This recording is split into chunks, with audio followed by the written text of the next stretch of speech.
501. Presentación de la infografía sobre la evolución del término evaluación. Estudiantes: Rosa Margarita Ospino de León, Carlos Alfaro Caro, Yolis Romero Sánchez, Yosimar Torres Montenegro, Sharon Vanessa Galindo Fragoso y Linet Jiménez Montenegro.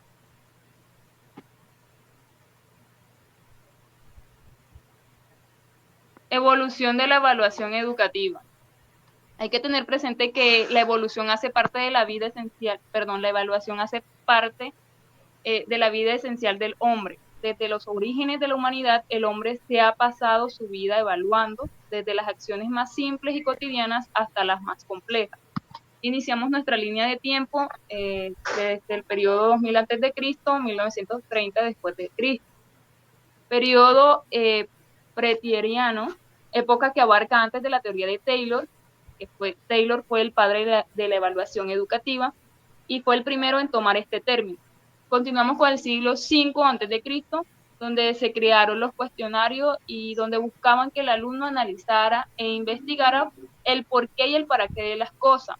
En esta época no gustaban del conformismo. Continuamos.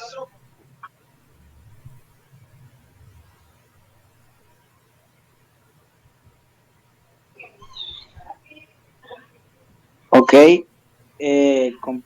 continuando con lo que decía la compañera, la evaluación o el término de evaluación en el siglo XV y el siglo V después de Cristo tomó una relevancia dogmática, es decir, que se mezclaba la evaluación junto con la religión o las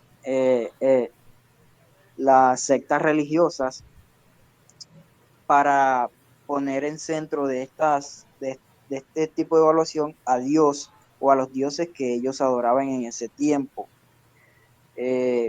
También se puede destacar que con el surgimiento de las universidades, el modo de evaluación era un poco más formal y los exámenes se hacían de forma oral frente a un tribunal de maestros. Por consiguiente, en el siglo XVII, Juan Amos Comenio publica su obra didáctica magna, la cual invita a hacer una revisión a lo que se ha enseñado y se haya aprendido durante todo este tiempo. Ya para el siglo XVIII se establecen los exámenes escritos dentro de las universidades para ingresar a ellas y que esta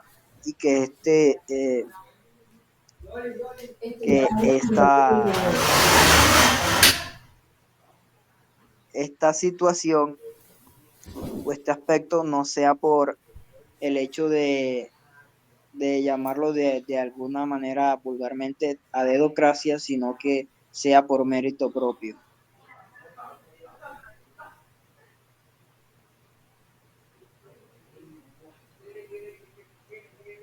Bueno, continuamos con el siglo XIX.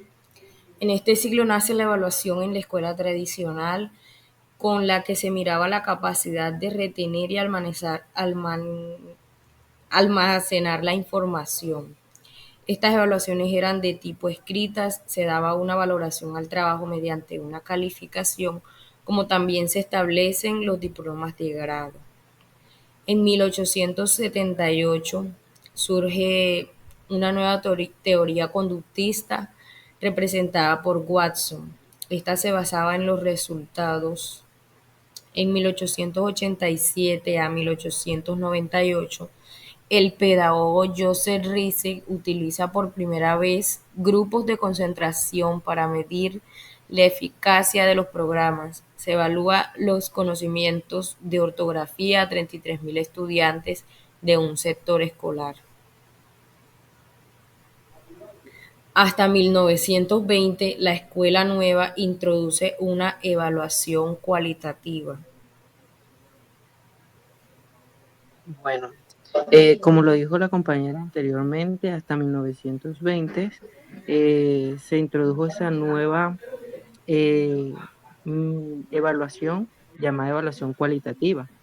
A partir de allí, de 1930 a 1957, se da la segunda generación una evaluación descriptiva en el individuo en función de un estándar.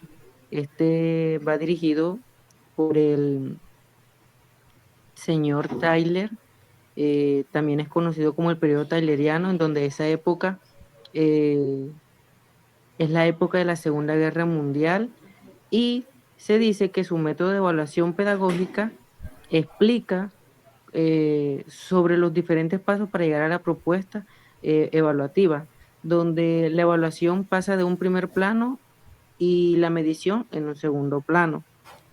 Luego de esto viene la tercera generación entre 1957 a 1972, que es la tercera generación de la evaluación, que es la era del juicio y de la evaluación. Siguiente, por favor. Ya en 1963 se introduce el uso de los cuestionarios, de las entrevistas, las observaciones sistémicas.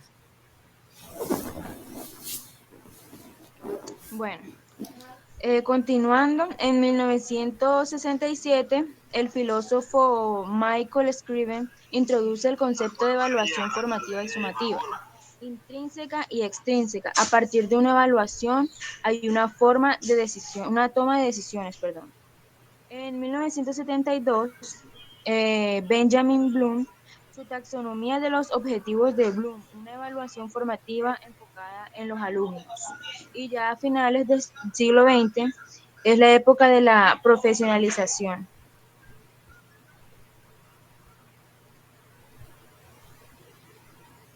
Bueno, en 1973 hasta nuestros días, aquí nace un paradigma naturalista, el cual se entiende que existen múltiples realidades no gobernadas por las leyes causales predeterminadas. Bueno, en este caso el paradigma se caracteriza por el alto interés por la verificación del conocimiento a través de las predicciones. En este caso, algunos lo llamaban el paradigma prediccionista, ya que lo importante en este caso era plantearse una serie de hipótesis como predecir que algo va a suceder y luego verificarlo o comprobarlo. Siguiente. En este caso, durante el siglo XX, en este caso la evaluación toma un rumbo diferente, ya que parte del aprendizaje teniendo en cuenta los docentes, programas, currículos y como tal al sistema educativo en general. Esto va generalmente enfocado hacia las competencias y contextualizado a los estudiantes para un mejor proceso en la enseñanza-aprendizaje. Bueno, eso es todo. Muchas gracias por su atención.